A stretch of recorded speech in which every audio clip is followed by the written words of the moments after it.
Who is more successful? The one who has all the resources in the world and outperforms the rest? Or the one who plays the hand they were dealt most skillfully, maximizing their own potential? Need a practical application for the latter? Well, how about this? Alright, imagine you're a general manager in the Overwatch League. The team you're planning a season for has one of the lowest budgets in the league, is late to the off-season, won't have a team house, and will be playing on high ping. Now imagine you have to start off all by yourself. No players nor coaches left to assist you in the task. You know that usually issues like these will lead to a finish at the very bottom of the league table. And this was exactly the situation the general manager of the Paris Eternal, Avalla, found herself in. Worse yet, she didn't even know if she'd be kept around to lead the team and was eventually only kept because you, the fans, showed public support for her. Even then, I wasn't sure if I was staying with the team. I was originally told that I would be let go after the rebuild happens. But then in the end, like a lot of community gave me a lot of credit, and like there was good narrative around me that the org decided to keep me around. And despite the sheer amount of obstacles, Paris Eternal managed a top 12 finish with a score of 8-8 in the regular season, celebrating big victories against Washington Justice, Los Angeles Gladiators, and even the Dallas Fuel. The making of this small miracle begins in the preseason with Avalla drawing on past experiences, assessing her resources, and choosing an unorthodox strategy to choose their players and coaches. I come from two different backgrounds. I come from coaching Washington Justice, which you could say was a big failure. We had a lot of coaching issues, a lot of player issues. And then I also come from background of the successful Paris Eternal roster, where we won the Summer Showdown with amazing coaches, with so much reliability from players. And because I experienced the failure, I knew what I wanted to avoid. I remember back at the time, I was picked up from Justice, was just interviewing, and I never actually got to show coaching. And I think at the time I wasn't ready as a coach, even though I didn't realize at the time. But like watching the Paris Eternal roster from 2020 made me realize that there are like so much better coaching that needs to go in there. So I didn't really want to pick any coach by just interviewing. I really wanted to see how these coaches coach, because having the experience from 9K, Rush, 8, Levy, I know what a good coaching looks like. So in the end, I decided that it was the best for us to do player tryouts and coach tryouts at the same time. It also was me trying to allocate the resources I have. Like, I can't be there to give feedback to the players because I'm just one person, like trying out like 80 different players. So in the end, I was getting help from these coaches who were trialing because they were giving feedback to the players, and the players were getting feedback from them. So that was me trying to maximize the resources and the personnel that I had. And then eventually, Avalla ran a comprehensive multi-stage trial process in which coaches and players evaluated each other, with Avalla having the final say. One of the major issues that several teams highlighted during this season was the problem of latency. Both during Hawaii gameplay, but also for European teams, practicing and playing matches on ping turned out to be a major disadvantage. It was like Bon, Vincent, they were alright. Orisa as well, but mainly Ryan. I struggled on that with ping sometimes quite a lot against those guys that were on like low ping. It's like almost impossible to play sometimes. When we scrim on a daily basis, no other team wants to play on minimum latency with you. So you're constantly playing on like 130, 160 ping while the enemy team is on 30 ping. And there are certain interactions that, you know, you always lose. Like, for example, if two wrecking balls like clash into each other, the one with the most ping, more ping, always gets pushed over. Or like Sombra would hack you, but like we don't even get the time to like react because we're on like a worse ping. And like those little things like snowball so much within like scrims that like sometimes like we literally lose to ping, and then because you lose to ping so often that you build up the frustration because there's nothing you can do about it.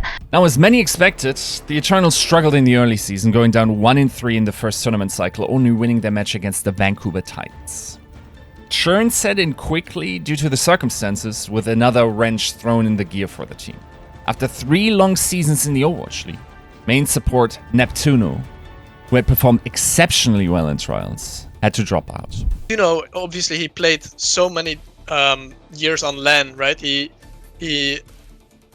went to the finals, I'm pretty sure, in like season 1 with Philly, and Ellie, he also played like in homestands and many LANs with like Angry Titans, right? But we never got that Overwatch League experience, kind of. For us, we've always played like this, and now we're just playing like this, but like, let's say we're playing on an NA contenders team, right? Kind of like, sure, the ping is annoying, but we're used to it, and I feel like especially Neptuno, he really struggled with the ping. And Neptuno was really, really mechanically good at the time. It was just that throughout the process, Nep lost a lot of motivation. Like as the season went on, like pre-season, that like he was avoiding the game a bit and like feeling burnt out. But I don't think he quite realized that he was unmotivated. So that's why I talked to him personally after stage 1 ended. Melee ended, and I think he realized that he wasn't enjoying the game, and that's when we came to like a mutual agreement to end this contract. Now again, imagine you're in the middle of the season. You're a budget team and you can't pick up players from every country due to legal reasons, and you have to replace a main support. Worse yet, the next match is approaching quickly. You gotta make moves. Moreover, you didn't show great results, and that comes with its own issues for potential prospects. However, what doesn't kill you makes you stronger, applied fortunately in this situation. The funny thing is, Dridro actually didn't want to come try out because for a main support, if you go to a bad team, that could actually potentially end up being a career killer. Like, You might not be wanted from any other team, but I heard later on that FD God was able to convince Dridro to do a tryout, like convince them that he thinks the team is like good, just ended up like being like very unfortunate within like strength of schedule and like the matches. They were like actually close if you looked at it. So Dridro ended up coming to the team, and like Dridro changed like the whole atmosphere. Like we had almost perfect ult tracking. He was very vocal and like feedback, and he was providing like the stability that Kaan needed to play his aggressive play style, and like the team environment, the team style, the play style changed so much with Dridro, and like from then on, like we were able to really pick up the pace on how we performed. We went like 1-3 the first stage, and then we went like 2-2 the second stage, and we all felt like a massive like spike in improvement with Dridro, and everything was going well for the most part. So, who's stronger? A roided up squad of super soldiers with names like Mac, Decay, and Fury, or one tiny budgeted team of boyos playing on latency that is equal to their packages being carried over the Atlantic by carrier pigeons? Look, over the years, many Overwatch League coaches have commented on the force of momentum and how a losing streak can drag a team down. Instead, due to Dridro's recruitment, it allowed the Eternal to mentally reset after the first stage and begin anew, starting their resurgence with a bang. With the first major victory under their belt, surely now it would be smooth sailing for the rest of the season, right? Nope. Here came another retirement, and this time due to health concerns that hit the Eternal out of the blue. And then all of a sudden, Ellie had struggles with his wrist. We always knew he had some struggles with his wrist, but not that it was like that bad that he needed to retire. And then after he told us like he couldn't even like open the door of his car, he was like struggling so hard with day-to-day stuff. And then it was all of a sudden, boom, we need to replace someone now because we had a game later that week, I'm pretty sure. We couldn't sign any like UK players, we couldn't sign any US players, we couldn't sign any Canadian players. Like there were certain countries that we weren't able to sign our players from. So who to pick up became like really a big issue. And like I said, like we couldn't really afford to spend buyout on certain players, but at the same time, like finding a player that are our level that you can like make play in 2 days and still play well with a team is like super difficult. And I just saw there was like barely no one aside from Vestola, and I asked our org if we were able to pay out the buyout, and thankfully the org agreed on the buyout issue, given like the situation where there were literally like no off tank that I see of value that are like of age. So then we were able to sign Vistola, and yeah, like, and it needed to happen within like 36 hours, because then also the league needs at least 48 hours for them to approve the contract too. So it was super chaotic situation when it came to Vistola. Both Elevote and Neptuno had been big parts of the Eternals communication structure, which the team had to reinvent mid-flight with everyone stepping up to fill in. The internal team spirit and hunger for more played an integral role in their ability to relatively seamlessly integrate new players. You need to work a lot like to bring someone into the team, but like I do believe that like when you put a lot of time and a lot of effort at building like a really strong team, like a really good like team spirit with like like see it like as a family, it's like easier to just like bring like someone in really fast, and he can like just like join the team and just fit like pretty fast. So I do believe it's not that hard to fit in our team, because like we have like nice mentality and good stuff and everything. While one might expect the Eternals' progress to have been soft reset due to having to replace 2 integral starters, the best was yet to come. After a 3-1 victory in the European Derby against the London Spitfire, and with an expected victory against the Vancouver Titans on the horizon, the Eternal needed 1 victory against either the San Francisco Shock or the Los Angeles Gladiators to qualify for Junjiao's knockout stage. Neither were easy tasks, and especially the Gladiators had the Eternals' number in practice. Like, Gladiator scrims were always the hardest, because we felt like we were just like constantly getting beat on, and they were the one team out of all the teams that we felt like was impossible to win. Impossible, eh? Now, jokes aside, one thing's for sure. Going into the match against the Gladiators, the Eternal were considered a massive underdog, and going down 0-2 at halftime, exactly those expectations seemed to manifest, with the Europeans on the ropes.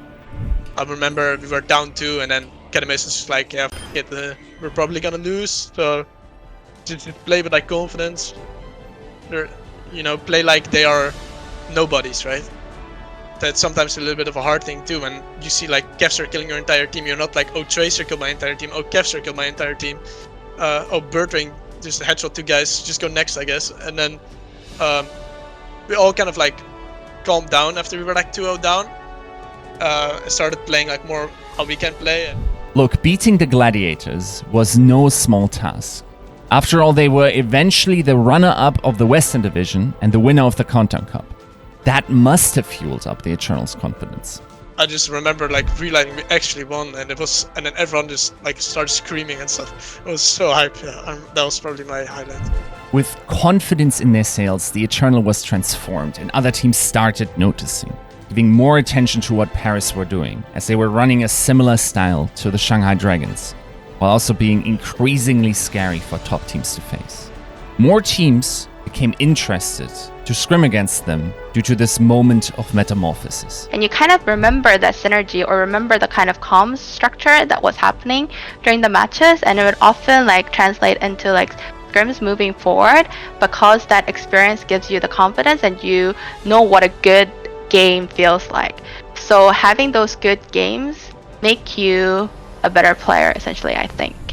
Yes, the team never made it to a Y, but they still remained a problem for other top teams, even dealing another upset loss to the Dallas Fuel during Countdown. While it's fair to point out that the Eternal failed to beat the mid-tier teams like the Defiant, who had their number all season, also fell to the Justice in both of their rematches, the feat that the Eternal accomplished in Season 4 will go down in Overwatch history as an outstanding performance against all odds. Isn't that what success really is?